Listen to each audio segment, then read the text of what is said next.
Now we go to a gentleman with whom I am more likely to agree at the moment, the distinguished gentleman from Oklahoma, Mr. Lankford. Thank you, Mr. Chairman. And yes, it would have been nice to have all these same documents that you had access to when we asked for them a very long time ago. I think a lot of people have asked these same questions and just wanted some answers.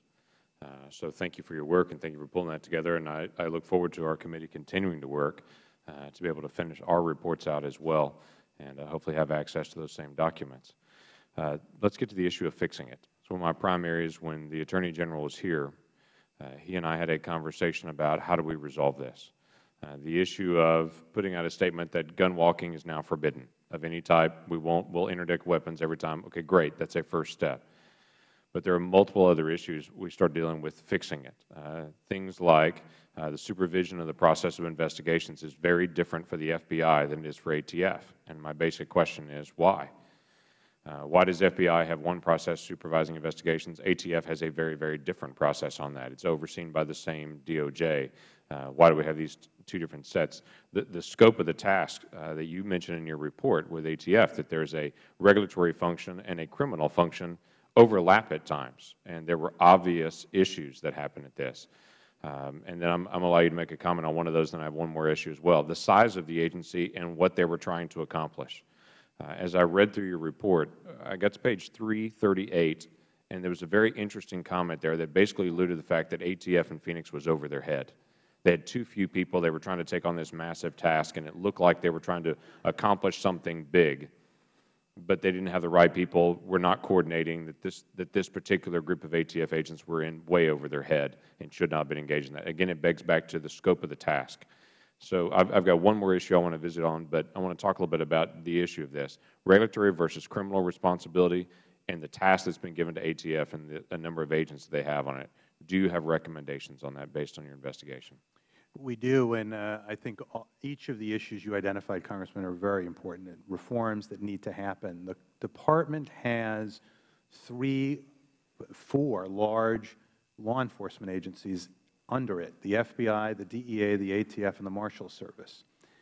They should have consistency among their rules and requirements, of course taking into account their different missions. That needs to happen. The fact that ATF was not brought under the Attorney General guidelines for undercover operations 8 years into their tenure in the Department, I think was significant from our standpoint. And so we have recommended, and our second recommendation is for the Department to go back and review the other components. Look at who's got the best practices. You have an organization, you have multiple law enforcement agencies. There needs to be some effort to look at best practices and figure out who's got them. If it's ATF, the other components should use them. If it's the FBI, the other components should use those. So I agree with you completely. So we're talking about a downsizing of their tasks. Let's make their tasks more specific and clear, and also have clear parameters of supervision as you do with the other departments. There shouldn't be four different rules if one is better than the other. Right. It should conform. And if this is redundant, then correct. Let's make it clear from there. Right. There also seems to be, as I read through your report, a bunker mentality that as soon as Grassley's letter hits, there's a shutdown and let's not allow Melson to go out and talk to them right away. Let's try to limit this, and let's try to work through the process, and no one's talking to, and try to limit it and dial that down. There was when Senator Grassley's letter mentions gun runner, it's like, okay, let that sit out there when we really know it's fast and furious, so we don't start to get into the details. And the stunning one was not just the February letter of 2011, it's the May letter, and it's the June 15th testimony here to this committee, that it was apparent by that point that they either knew or should have known at that point in senior leadership that what they were writing to Congress and what they were testifying was not the whole truth. It was a limited form of that if you interpreted it the right way, it might actually stand up under light, but now in retrospect wasn't clear. That's a treatment to Congress and to those investigating that we're going to close in and surround ourselves with the wagons, and we're not going to allow anyone in.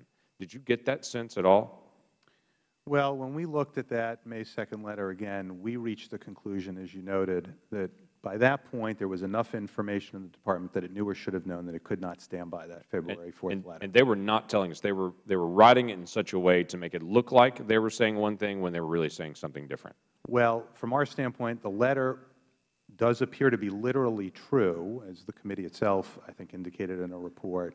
But our concern was knowing the information they knew after 4 letters between February 4 and May 2nd, where the Department made no substantive comments, that by that point the appropriate response either was to continue saying no substantive comments until the IG report comes out, or to acknowledge the information already found. Right. And when senior leadership, they do not inform the Attorney General when Brian Terry is murdered that there is a Federal nexus to this as well in this ongoing investigation. Again, that seems to be we're just kind of surrounding it and we're trying to make sure we're closing the information down rather than letting the information get out. It seems to be from the very beginning this was a shutdown of information. There were many points in this case at all levels where information flow not only wasn't what it should have been, but in some instances, as we outlined in there, was inaccurate, even when information was flowing. Thank you. I yield back. I think the gentleman, we